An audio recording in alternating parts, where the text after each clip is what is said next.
Roda a vinheta do vlog.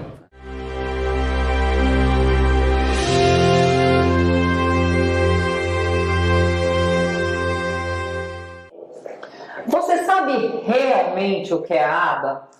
Seja muito bem-vindo ao início de uma nova jornada, o GradualCast. É uma nova série dedicada à divulgação científica que une ciência e comportamento de forma prática e leve.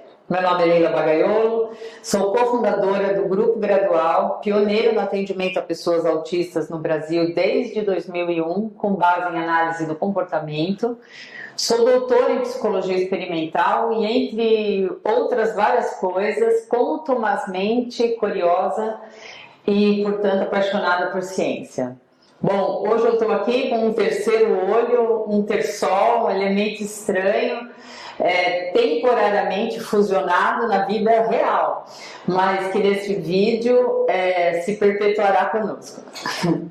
Brincadeiras à parte, há um tempinho atrás você pode ter me visto aqui nas redes fazendo essa pergunta: você sabe realmente o que é a aba? Esse é um dos assuntos que eu chamo de assuntos clássicos, mas que perante um crescimento exponencial, desordenado e distorcido que estamos vivendo de nossa área aqui no Brasil, eu quero retomar e levar essa conversa adiante aqui nesse canal, aprofundar ainda que de forma rápida nesse espaço o que é a aba. Então, em primeiro lugar, é importante colocar que a aba é um dos domínios da ciência análise do comportamento. E para falarmos sobre esses domínios aqui durante esse vídeo, eu vou usar essa figura que vocês estão vendo aqui como guia. Ela é inspirada no conteúdo da parte 1, figura 1.2 do livrão Applied Behavioral Analysis de Cooper, Huron e Hilbert, em sua terceira edição de 2020, que tem essa capa aí. A ideia aqui, quando eu falo o contraste, aprofundar, mesmo que de forma rápida, conteúdo sobre a aba, é trazer literatura e dicas para que vocês possam pesquisar depois e as referências estarão na legenda. Agora voltemos à parte superior da nossa figura.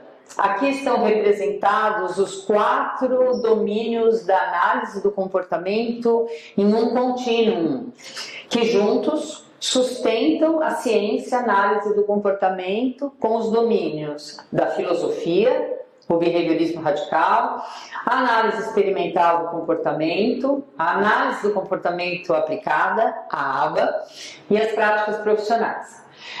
Vamos entender juntos um pouco melhor cada um deles. Bom, conversando por um dos extremos desse contínuo, há muitas coisas aqui para falarmos sobre esse domínio filosófico, conceitual, teórico da análise do comportamento, o behaviorismo radical. Muita coisa para falarmos sobre os antecedentes filosóficos e epistemológicos desta ciência e que sustentam esse sistema científico até hoje, inclusive sua prática, mas veremos isso em outro post. Nesse momento é importante destacar que esse domínio ele abarca questões metacientíficas, com trabalhos mais filosóficos, de caráter histórico, conceitual, teórico, mas com validação científica. Também é importante ressaltar já aqui que uma marca indelével do behaviorismo radical, fundado por Skinner, é considerar os eventos privados que ocorrem dentro da pele como pensamentos e sentimentos como objeto de estudo da psicologia e da análise do comportamento.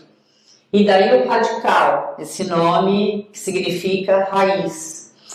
E também é importante entender que a proposta é que esses eventos privados eles devem ser analisados com o mesmo sistema conceitual, metodológico utilizado para analisar os eventos públicos, aqueles observados por outras pessoas que acontecem para fora da nossa pele.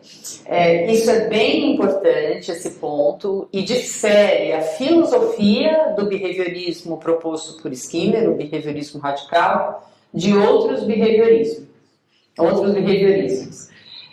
Sobre esse tópico, vá lá e dê uma olhada na publicação do Skinner de 1945, na Psychological Review, intitulada Definição Operacional dos Termos Psicológicos. Bastidores, essa publicação foi derivada de uma fala de Skinner para um simpósio sobre definições operacionais na ciência, proposto por Boring. E esse texto de Skinner é considerado um marco conceitual, então, para a filosofia do behaviorismo radical. E mais dicas, se você deseja se aprofundar mais nesse domínio filosófico e conceitual da análise do comportamento, um dos principais periódicos da área para consulta é o Perspectives on Behavioral Science, que publica artigos sobre behaviorismo como filosofia, além de revisões teóricas e de literatura, interpretação e reinterpretação de dados já publicados. Pois bem, voltando à nossa figura, temos também o domínio da análise experimental do comportamento. Esse é o laboratório da ciência do comportamento. Aqui são estudados e pesquisados princípios universais do comportamento em condições controladas e nos moldes das ciências naturais. Nesse domínio experimental, a obra inaugural é o livro de Skinner, O Comportamento dos Organismos, de 1938, que sumarizou trabalhos produzidos por ele entre 1930 e 1937 no contexto de seu doutorado e pós-doutorado em Harvard. Essa foi uma obra seminal que reestabeleceu e estabeleceu os princípios do comportamento como objeto de estudo científico. Esse duplo estabelecimento ressaltado aqui ocorre porque nessa obra Skinner já movimenta suas pesquisas do comportamento reflexo ao operante, inaugurando o ramo experimental da análise do comportamento. Neste domínio estão presentes os procedimentos experimentais responsáveis por gerar evidências robustas e replicáveis, testadas sob rigorosos parâmetros metodológicos.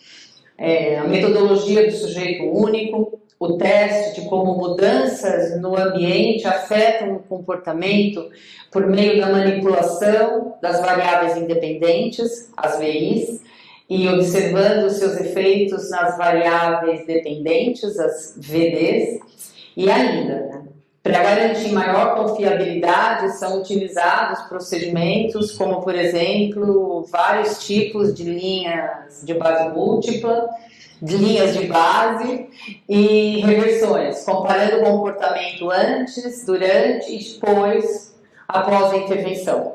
Voltaremos em outro momento para falar sobre isso, inclusive entendendo como isso tudo também afeta a sua prática. E para quem quer explorar mais sobre o domínio experimental, um dos periódicos essenciais é o Journal of the Experimental Analysis of Behavior, o JEB, que publica pesquisas básicas fundamentais para o avanço da ciência do comportamento. E agora chegamos à análise do comportamento aplicada, o domínio aplicado e o nosso foco principal nessa série de vídeos. A aba é onde a ciência do comportamento encontra os problemas do mundo real a serem estudados. É a pesquisa que abarca necessariamente questões socialmente relevantes, com a utilização dos parâmetros da pesquisa básica e que abrange muitas áreas da sociedade, como economia, organizacional, educação, saúde, de forma geral, e muito fortemente saúde mental, embasando práticas psicoterápicas e também práticas voltadas para o autismo. Mas como eu já disse anteriormente em outro vídeo, absolutamente não só para o autismo. A aba deve estar em todos esses lugares e deveria estar de forma metodologicamente confiável e ética. Nós também destrincharemos essas questões em um post mais aprofundado, apenas sobre esse domínio, seu surgimento, fundação e dimensões. E fique atento, consulte periodicamente o Journal of Applied Behavior Analysis, o JABA, se seu interesse é entender como a ciência do comportamento é aplicada aos problemas do mundo real. Este é, digamos, o periódico mais tradicional da área que publica pesquisas com rigor metodológico para contextos aplicados. E por fim, no outro extremo do contínuo, temos o domínio das práticas profissionais. Esse é o impacto direto que a ciência do comportamento tem na vida das pessoas. São as intervenções práticas e acessíveis em todas essas áreas que falamos anteriormente, que transformam contextos sociais e promovem mudanças reais. É uma dimensão crescente na análise do comportamento e que vem exigindo reflexões corajosas e fundamentais para que tenhamos práticas em consonância analítica com a ciência do comportamento, com tomada de decisão clínica, envolvendo atitudes compassivas, de assentimento e éticas na relação profissional-cliente. E para quem quer explorar mais sobre a aplicação direta da análise do comportamento no cotidiano profissional, o Behavior Analysis in Practice é um dos principais periódicos voltados para os assuntos relacionados à prática. E agora aqui vai uma pequena arborização. Quem me conhece sabe que eu gosto muito dessa palavra, desse neologismo semântico que eu comecei a usar e gosto muito. Vejam bem, essa forma de apresentar e valorar a inter-relação entre os domínios da análise do comportamento e possíveis representações esquemáticas que está sendo usada aqui e foi inspirado na figura do livrão do Cooper, Heron e Hayward, na sua terceira edição de 2020, é uma das possibilidades. Essa discussão sobre as representações do domínio é muito profícua e para quem se interessar e quiser se aprofundar, dê uma olhada em pelo menos outras duas dimensões interessantes que eu quero trazer aqui para vocês.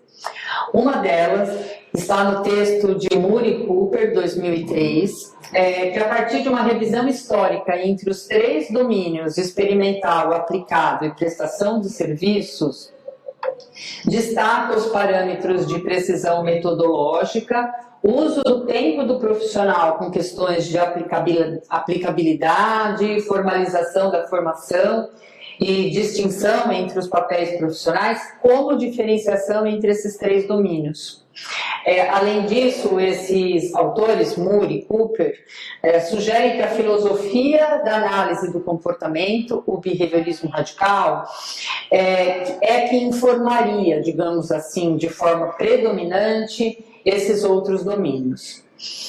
Uma outra dica é a reflexão presente no texto do Tourinho e Sério, a nossa amada Teia, professora querida, em um livro de 2010, que é uma joia editorial brasileira.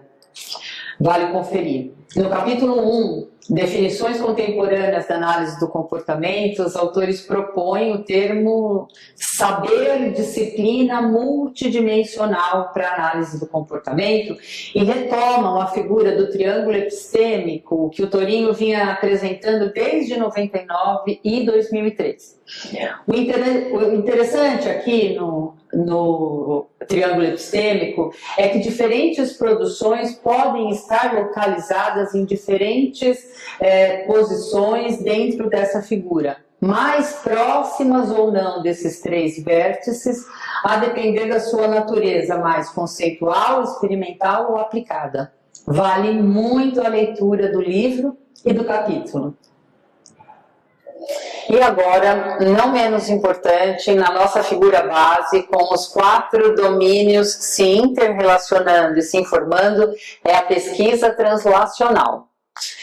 Como o texto de McIlvaine de 2009 nos mostra, é muito importante garantir que os achados do laboratório cheguem de forma validada aos domínios aplicados. Isso exige rigor metodológico e cuidado científico, com a pesquisa translacional funcionando como um filtro metodológico rigoroso, um processo de validação que evita extrapolações apressadas e garante que intervenções baseadas na ciência comportamental realmente se sustentem.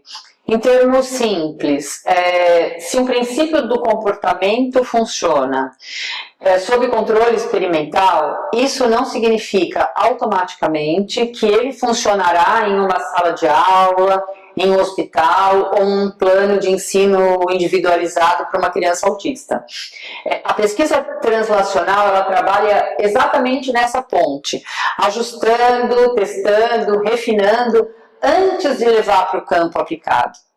E aqui nesse texto, McIlvaine exemplifica essa pesquisa translacional por meio dos achados relativos à equivalência de estímulos, ao demonstrar como procedimentos desenvolvidos em laboratório para estabelecer relações simbólicas poderiam ser adaptados para o ensino de habilidades acadêmicas e de comunicação em populações neurodiversas, como crianças com autismo ou deficiência intelectual. Com esse cuidado, evita-se cair naquilo que pode ser chamado de excesso de confiança translacional. O entendimento equivocado de que o que funciona no laboratório, na pesquisa básica, funcionará nas aplicações sem várias adaptações ou novas investigações. Evitar essa armadilha é um dos compromissos éticos e científicos, né, dessa disciplina multidimensional. Também nesse contexto é importante dizer que conhecer e atuar com base nesse sistema multidimensional, conceitual, experimental, aplicado e prático, não confere exatamente autossuficiência, mas sim permite que o analista do comportamento esteja suficientemente calçado para dialogar com outras áreas do saber. E, por exemplo, para quem atua com espectro autista, isso é fundamental, dado a heterogeneidade dessa condição. Então, ao entender essa ciência multidimensional, podemos desfazer mitos e trazer clareza. A ABA não é um método, nem uma técnica isolada e muito menos um tratamento exclusivo para o autismo. Ela é parte, como a gente viu, de um sistema maior, baseado em evidências empíricas, rigor científico e em constante refinamento. E é com essa base sólida que o analista do comportamento atua, não como um profissional isolado, mas como alguém capacitado para dialogar com diferentes áreas, adaptar intervenções e promover mudanças reais. Se você quer continuar essa conversa e aprofundar ainda mais, seu conhecimento real sobre a ABA, fique por aqui. Vamos seguir explorando juntos a ABA e a ciência do comportamento. Até o próximo.